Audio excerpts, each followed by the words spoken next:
কোনো ব্যক্তি জাদুগ্রস্ত কিনা এটা বোঝাটা অনেক সময় খুবই সহজ, আবার কোনো কোনো সময় একটু দুরূহ।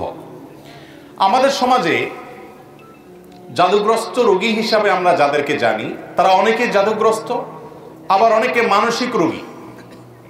সাধারণ মানসিক রোগীকেও অনেক সময় জাদুগ্রস্ত বা জিনে আক্রান্ত রোগী হিসাবে আমরা মনে করি।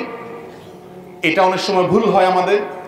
তো এই জন্য জাদুগ্রস্ত রোগীর কিছু আলামত আছে, সে আলামতগুলো দেখে আমরা নিরূপণ করতে পারি কোন ব্যক্তিকে জাদু করা হয়েছে, অর্থাৎ ব্ল্যাক ম্যাজিক করা হয়েছে। এর আগে বলে রাখি যে ব্ল্যাক ম্যাজিক যে করে আর যে করায় পয়সা দিয়ে, এই উভয় ব্যক্তি শুধু কাবিরা গুনাহকারী নয়, বরং এই জাদুর কাজ যে ব্যক্তি করে, জাদুকর বা ব্ল্যাক ম্যাজিশিয়ান যে ব্যক্তি ব্ল্যাক ম্যাজিক করে মানুষের ক্ষতি করে, ইসলামী শরীয়ত দৃষ্টিকোণ থেকে সবচাইতে জঘন্য শাস্তির মুখোমুখি সে ব্যক্তি হবে, মৃত্যুদণ্ডের শাস্তি ইসলামী আদালত তাকে দিবে। এটাই হলো ইসলামী শরীয়তের বিধান। এত জঘন্য অপরাধ। আর জাদুর বাস্তবতা এটাকে আমাদের অনেক তথাকথিত বিজ্ঞান মনস্ক ভাইয়েরা অস্বীকার করে। তারা বলে অলৌকিক বলতে কোনো কিছু নাই, তারা অলৌকিকতাকে অস্বীকার করে।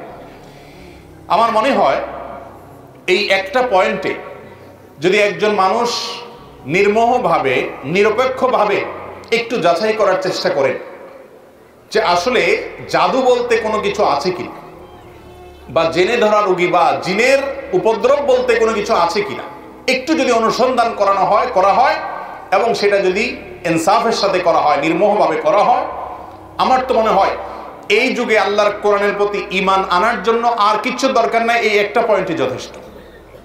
কারণ অনেক জিনে ধরা রোগী আছে, যেই জিনে ধরা রোগীদের পুরো অবস্থা যদি পর্যবেক্ষণ করেন আপনি,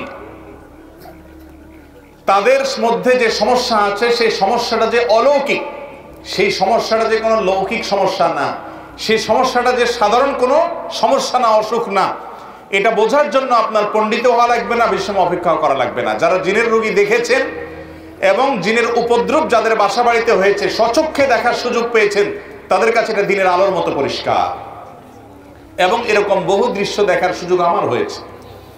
আল্লাহ রাব্বুল আলামিন কোরআনে কারীমে সূরা জিনের মধ্যে জিন জাতির অস্তিত্বের কথা বলেছেন। আমাদের তথাকথিত বিজ্ঞান মনস্ক ভাইয়েরা, বোনেরা, অনেক নাস্তিক বন্ধুরা তারা জিনের অস্তিত্বকে স্বীকার করে না, অথচ জিনের উপদ্রব যে বাসা বাড়িতে হয়েছে তারা জানে জিন আছে না নাই, তার উপদ্রব দেখে অনুমান করতে পারে, নিশ্চিত হতে পারে তারা। আমি ব্যক্তিগতভাবে এরকম কয়েকটা ঘটনার কথা জানি যে বাসায় মেয়েরা হয়তো কোনো তরকারি কেটে, ধরুন কুমড়া কেটে ফালি করে রেখেছে, তাকিয়ে দেখে ফালিটা নাই, নিয়ে গেছে। কে নিয়ে গেছে? আমার কোনো বিজ্ঞান মনস্ক ভাই এটার কোনো ব্যাখ্যা দাঁড় করাতে পারবেন না। ফ্রিজ থেকে ডিম এনে ড্রয়িং রুমে মাঝখানে ছেড়ে দিস, কে ফেলেছে? কোনো ব্যাখ্যা বিজ্ঞান মনস্ক ভাইরা বের করতে পারবেন। এবং হয়তো জিনে কোনো ব্যক্তির উপরে আক্রমণ করেছে, তার উপরে সওয়ার হয়ে বসেছে, এই ব্যক্তি তাকে নিয়ে গাছের ডালে নিয়ে গেছে। এই ধরনের ঘটনাগুলো আমাদের চোখের সামনে অনেকবার ঘটেছে। এবং জাদুগ্রস্ত রোগীর বিষয়টা আরো পরিষ্কার। বিশেষ করে কোনো ব্যক্তি যখন জাদুগ্রস্ত হয়, জাদুর অনেক প্রকার আছে, এক একজনকে এক একভাবে জাদু করা হয়। নারীদের উপরে অনেক সময় ভিন্ন ধরনের জাদু করা হয়, পুরুষদের উপরে ভিন্নভাবে জাদু করা হয়। এই জাদু কারোর উপরে করা হয়েছে কিনা এটা বোঝার জন্য একটা মৌলিক আলামত হলো জাদুগ্রস্ত ব্যক্তি কোরআনে কারীমের তেলাওয়াত সহ্য করতে পারে না, কোরআনের তেলাওয়াত সহ্য করতে পারে না। গত বোধহয় কয়েক সপ্তাহ আগে আমার বাসায় এরকম একজন রোগীকে এক ভদ্রলোক নিয়ে আসলেন, এনে বললেন, ভাই এই লোকটাকে কেউ বা কারা জাদু করেছে, ব্ল্যাক ম্যাজিক করেছে। এবং তার আলামত হিসাবে তারা বললেন যে এ আজানের আওয়াজ শুনলে পাগলের মতো ছটফট করে, সে টিকতে পারে না, এবং কোরআনে কারীমের তেলাওয়াত সে শুনতেই পারে না। আমার চোখের সামনে তার সঙ্গে যখন কথা হচ্ছিল, কোরআনে কারীমের তেলাওয়াত শুনে তার শরীরে আমি নিজে চোখের সামনে দেখলাম যে তার পাগুলো, আঙ্গুলগুলো এরকম সব বাঁকা হয়ে যাচ্ছে, পুরো শরীর কোকড়ায় বোকড়ায় যাচ্ছে ভয়ঙ্কর ভাবে। আমার বিজ্ঞান মনস্ক ভাইরা, কোরআন তেলাওয়াতের সময় কেন এমন হয়? তেলাওয়াত শেষ, আবার সে স্বাভাবিক, এটার কোনো ব্যাখ্যা কিয়ামত পর্যন্ত হয়তো দাঁড় করাতে পারবেন না। এই জাদুর অস্তিত্বকে অস্বীকার করার কোনো সুযোগ নেই। কোরআনে কারিমে আল্লাহ রাব্বুল আলামিন জাদুর অস্তিত্বের কথা উল্লেখ করেছেন, জিনের উপদ্রব হয় সে কথা আল্লাহ তাআলা কোরআনে উল্লেখ করেছেন। এই জন্য কোনো ব্যক্তি জাদুগ্রস্ত কিনা এটা বোঝার জন্য একটা মৌলিক আলামত হলো কোরআনে কারিমের তেলাওয়াত সাধারণত জাদুগ্রস্ত রোগী সহ্য করতে পারে না এবং অস্থির হয়ে যায়, কখনো শরীর ফুলে ওঠে, কখনো ছটফট করে, কখনো সে তেলাওয়াত বন্ধ করার জন্য তার যত জোর আছে তত জোর দিয়ে চেষ্টা করে। আমার পরিচিত অনেক মানুষ আছে এমন যাদের কথা জানি আমরা, কোরআন তেলাওয়াত তারা সহ্য করতে পারে না। তো এটা একটা আলামত যে এই লোকটাকে ব্ল্যাক ম্যাজিক করা হয়েছে। এরকম আরো বহু আলামত আছে। কখনো কখনো ব্ল্যাক ম্যাজিক করা হলে এই ব্যক্তি দিন দিন শুকায় যায়, খেতে পারে না, বাসার থেকে বের হতে পারে না, বিছানা থেকে উঠতেও পারে না ভালো করে। এমনিতে তার মধ্যে কোনো রোগ নেই।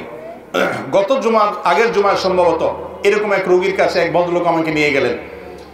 তার দেশের বাইরে বিভিন্ন নামি দামি হাসপাতালে ট্রিটমেন্ট করেছে, অনেক বড় বড় ডাক্তার দেখিয়েছেন, তার কোনো রোগ ধরা পড়ে না, কোনো ডায়াগনোসিস হয় না।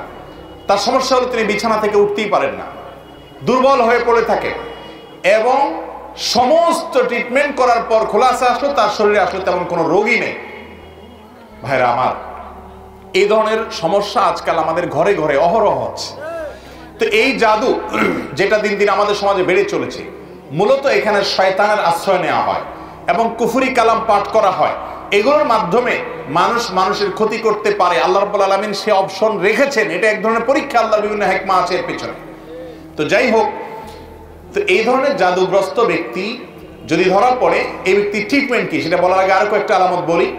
অনেক লোক আছে যাদের উপরে জিনের উপদ্রব হয়, জিন সাওয়ার হয়। জিন সাওয়ার হওয়ার একটা বড় আলামত হলো বেশি বেশি হাই তোলা, প্রয়োজনে অপ্রয়োজনে অনবরত হাই তুলতে থাকে। আমার নিয়ারেস্ট আত্মীয়কে, ছোট বাচ্চা মানুষ আমি দেখেছি যে অনবরত মিনিটে মিনিটে হাই কোনোভাবে বন্ধ করা যায় না, হা করে থাকে, সারাক্ষণ সে হাই তুলতে থাকে এবং তার জিমানি আসতে থাকে। এটা এক প্রকার আলামত দুষ্ট জিনের উপদ্রব কারোর উপরে হওয়া। এর পাশাপাশি চোখ দিয়ে অনবরত পানি পড়তে থাকার অনেক আলামত আছে। বিশেষ করে যারা শরঈ ঝাড়ফুঁক করেন এই সমস্ত লোকেরা এগুলো ভালো বলতে পারবেন। আমি মৌলিক কয়েকটা আলামত বললাম, এই সম্পর্কে আমি এক্সপার্ট না।